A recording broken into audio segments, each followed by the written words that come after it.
Chapter 89. The Candlestick. Exodus chapter 25, verses 31 to 40. And thou shalt make a candlestick of pure gold. Of beaten work shall the candlestick be made. His shafts and his branches, his bowls, his knops and his flowers shall be of the same. And 6 branches shall come out of the sides of it, 3 branches of the candlestick out of one side, and 3 branches of the candlestick out of the other side. 3 bowls made like unto almonds, with a knop and a flower in one branch, and 3 bowls made like almonds in the other branch, with a knop and a flower. So in the 6 branches that come out of the candlestick. And in the candlestick shall be 4 bowls made like almonds, with the knops and their flowers.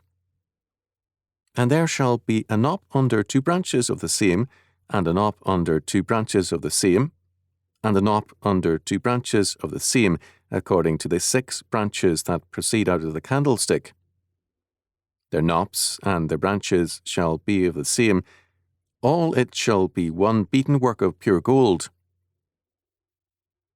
And thou shalt make the 7 lamps thereof, and they shall light the lamps thereof, that they may give light over against it. And the tongs thereof, that they may give light over against it. Of a talent of pure gold shall he make it, with all these vessels. And look that thou make them after their pattern, which was showed thee in the mount. Exodus chapter 25, verses 31 to 40. We again are confronted with the fact that the tabernacle and its furnishings were extremely costly. The candlestick, its snuff dishes, and the tongs were made of pure gold. These alone represented considerable wealth. The various quote-unquote spirituals of the medieval era and the Anabaptists and evangelicals who insist on plain and cheap houses of worship are not in harmony with God's law. Those who relegate such an emphasis on architectural and structural beauty and costliness to the Old Testament have a problem. The earliest known churches maintained the same emphasis. For generations, the first churches built were made of stone.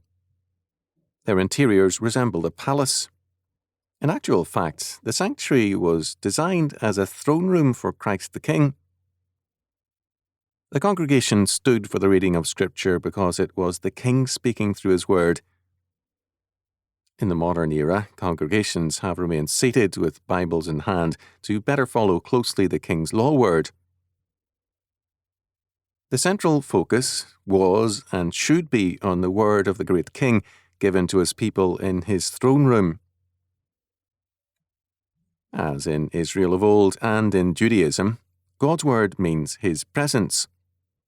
Judaism used before and after Christ the word memra or utterance and would cite, for example, Deuteronomy chapter 1 verse 32. Yet in this thing ye did not believe the Lord your God, as ye have not believed in the memra of the Lord. As Rabbi Israel Abrahams wrote, thus the memra connotes the manifestation of God's power in creating the world and in directing history. It acts as his messenger and is generally analogous to the Shekinah, divine presence, and the divine wisdom. What this tells us is simply this. The presence of God requires and creates the beauty of the sanctuary, and the key aspect of the presence of God is his word. Hence, the requirement of beauty and glory is no less urgent for Christians than it was for ancient Israel. There is a curious sidelight here out of my own experience. Some occultists are far more ready to believe in God's presence in his word than are churchmen, and they sometimes use the Bible abusively in their rites as they assault God. One man, who eventually committed suicide, was in a compulsive war against God in the person of the Bible.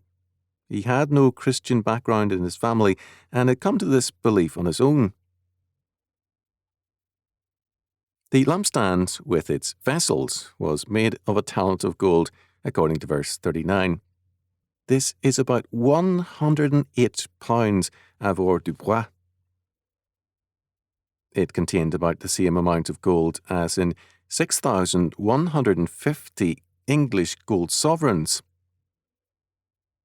At 1989 gold prices for English sovereigns, this would come to well over $600,000 for the lampstand, tongs, and snuff dish.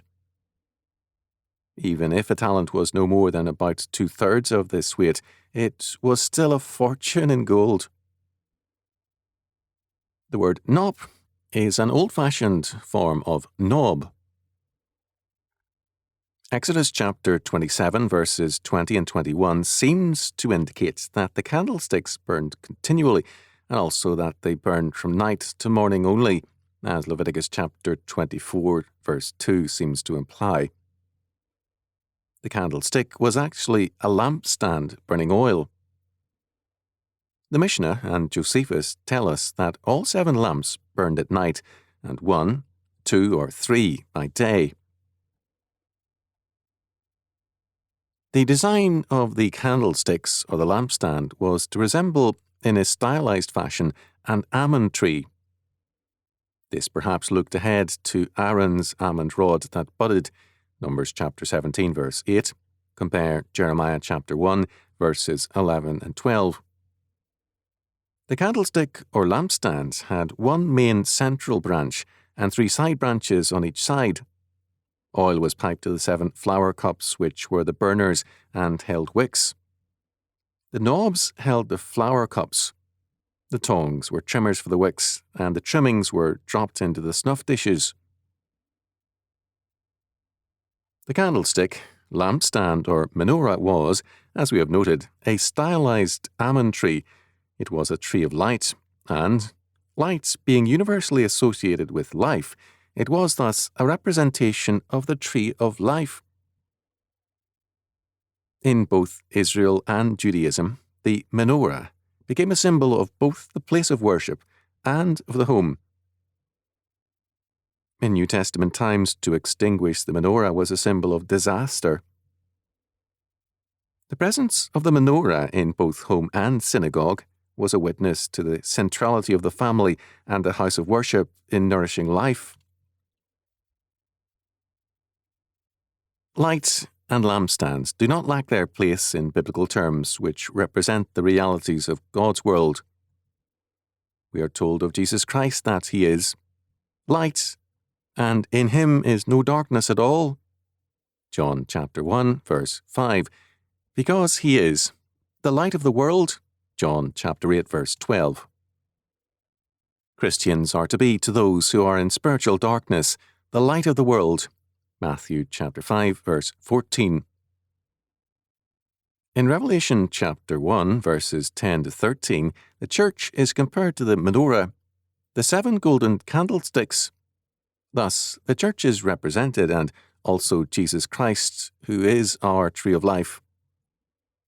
U.Z. Rule said, Next, there was the burning of the 7 lamps in the 1 golden candlestick. This, too, was an offering, that is, of oil.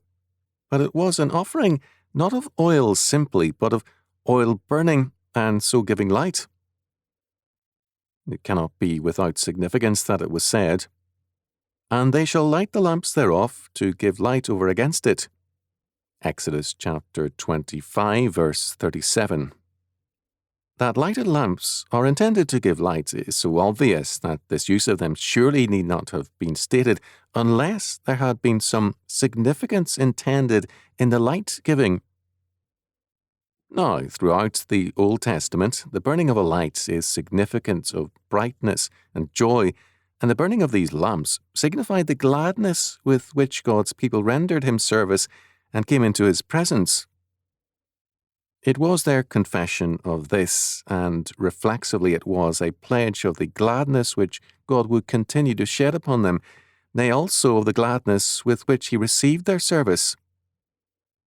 Here again, this was the gladness of a covenant relationship, and the lamps represented in symbol what was afterwards expressed in such words as, "In thy presence is the fullness of joy," Psalm 16, verse 11. "Thou wilt light my lamp, the Lord my God will lighten my darkness," Psalm 18, verse 28. That gladness is an integral part of covenant duty to God is seen in Isaiah chapter 11, verse 3. His delight, Revised Version, and Philippians chapter 4, verse 4. According to verse 36, the entire menorah was to be made of one piece or ingot of gold. According to the Talmud, its height was 3 short cubits. Its depiction in the Arch of Titus indicates a rather large lampstand. Now, the menorah, a lampstand or candlestick, and memra or utterance are two very different things, but they are not unrelated. God's memra or utterances are covenant words. The Bible is God's covenant word. It is a law book testifying to God's legal contracts with His people and His presence in their midst. There is thus a direct connection between God's memra and the covenant. The golden lampstand, representing the tree of life, looks back to the Garden of Eden, where God was in full commune with man, and ahead to Jesus Christ, who restores the covenant bond and community. A familiar image of Scripture is that of God's Word as a lamp. "Thy word is a lamp unto my feet, and a light unto my path." Psalm 119, verse 105. The covenant word is a guiding and protecting light. God gives us His covenant law word as a mercy to us and as a light upon our way. Returning to the objection of some to beauty and glory in God's houses of worship, we must add another objection to all such views. They are clearly unbiblical. They represent an ascetic stoicism rather than biblical faith. The Stoics cultivated an indifference to material things, to human feelings of loss and of sorrow for loved ones lost, and in fact to life itself. Theirs was a suicidal belief, and its roots were in Eastern philosophies or world and life negation. They were thus in radical opposition to biblical faith. The Christian affirms the glory of life, even in suffering, because life and all the universe are God created and have a glorious purpose. The fact of sin is real, but it is not natural to creation. It is, rather, a hostile force within creation which is doomed to perish. God, the Creator, made all things very good. Genesis chapter 1, verse 31. Because man is created in the image of God, man is created to be an artisan, to give expression to art, to glory and to beauty in all his works. The anti-art we see today, with its glorification of ugliness and disorder, is part of the expression of an anti-God movement. In Jesus Christ, we are called to make our very lives a work of art. In Him we are a new creation, and we must express the beauty and the glory of His new world in all our being.